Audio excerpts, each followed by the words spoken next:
Assalamualaikum warahmatullahi wabarakatuh. Selamat pagi anak-anak MEM semua. Semoga pagi hari ini kalian dalam keadaan sehat walafiat.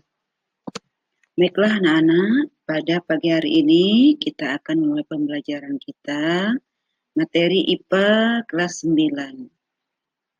Kita mulai bab pertama yaitu sistem reproduksi pada manusia. Yuk kita belajar. Pada bab ini kita akan mempelajari yang pertama yaitu tentang pembelahan sel, kemudian struktur dan fungsi sistem reproduksi pada laki-laki, struktur dan fungsi sistem reproduksi pada perempuan, lalu siklus menstruasi, fertilisasi dan kehamilan, dan yang terakhir adalah penyakit pada sistem reproduksi. Baiklah, kita mulai materi bagian A yaitu pembelahan sel. Ada 3 tujuan pembelahan sel pada makhluk hidup.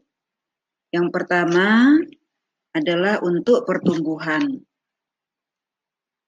Ya, bertumbuh. Artinya sel bertambah banyak. Akibatnya ukuran makhluk hidup bertambah besar. Lalu yang kedua untuk perbaikan. Perbaikan jaringan yang rusak pada bagian tubuh yang luka. Jadi apabila ada bagian tubuh kita yang luka, maka pembelahan sel ini akan menutup bagian tubuh yang luka tersebut. Yang ketiga adalah untuk reproduksi. Reproduksi atau perkembangbiakan ini merupakan ciri lain dari makhluk hidup. Jadi reproduksi adalah pembentukan individu baru atau anakan.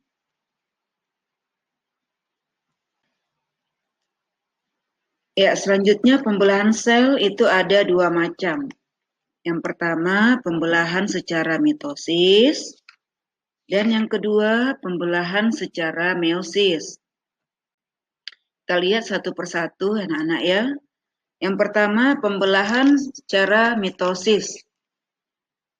Pembelahan secara mitosis adalah pembelahan sel yang menghasilkan 2 sel anakan yang mempunyai karakter identik dengan induknya. Ya, di sini kita bisa melihat bagaimana fase pembelahan mitosis. Jadi pembelahan mitosis itu ada 4 fase, yaitu yang pertama adalah profase, yang kedua adalah metafase, yang ketiga adalah anafase, yang keempat adalah telofase. Ya, kita mulai tahapan yang pertama, yaitu tahap profase.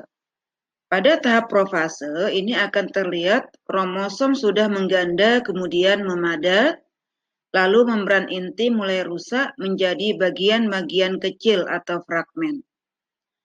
Lalu tahap kedua, metafase. Pada tahapan metafase, kromosom berjajar pada bidang pembelahan atau bidang ekuator. Tahap ketiga yaitu tahap anafase.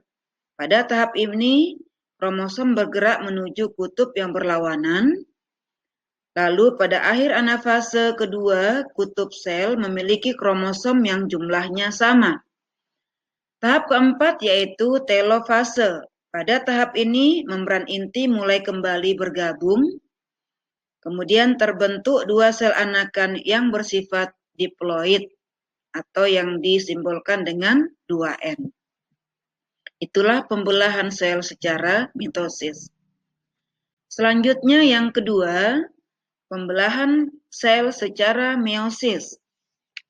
Pembelahan sel secara meiosis yaitu pembelahan sel yang menghasilkan 4 sel anakan yang hanya memiliki separuh dari jumlah kromosom sel induk.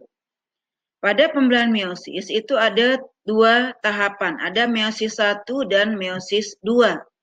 Pada meiosis 1 terjadi tahapan profase 1, metafase 1, anafase 1, dan telofase 1. Pada meiosis 2 terjadi tahapan profase 2, metafase 2, anafase 2, dan telofase 2. Mari kita lihat bagaimana tahapan-tahapan pembelahan meiosis. Tahapan meiosis 1. Pada profase 1, kromosom homolog berpasangan. Kromosom homolog masing-masing membelah sehingga mempunyai 4 lengan. Kromosom ini agak terpisah, lalu terbentuk benang gelendong, membran inti dan nukleolus lenyap. Pada metafase 1, kromatid berjejer secara berpasangan pada bidang ekuator atau bidang pembelahan.